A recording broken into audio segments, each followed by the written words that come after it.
যদি তুমি জীবনে বরকত পেতে চাও, সম্মান পেতে চাও, হৃদয়ের প্রশান্তি পেতে চাও, জেনা ব্যভিচার যেটা প্রেম দিয়ে শুরু হয়, জেনা ব্যভিচার যেটা প্রেম দিয়ে শুরু হয়, নজরকে হেফাজত না করার কারণে, চক্ষুকে নিম্নগামী না করার কারণে, চোখ দিয়ে যেটা শুরু হয় এটা তোমার শান্তি নষ্ট করবে, এটা তোমার রিজিক নষ্ট করবে, এটা তোমার এই শিথিলতা, হৃদয়ের সুকুন, প্রশান্তি, নীরবতা, এটাকে বলে কি স্থায়িত্বটা নষ্ট করবে, স্থিরতা নষ্ট করবে এটা।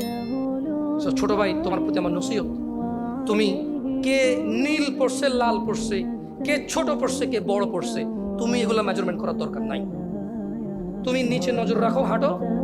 তোমার এটা জানারও দরকার নাই আজকে তোমার সামনে দিয়ে কয়টা মেয়ে কি পড়ে গেছে তুমি দেখোই নাই।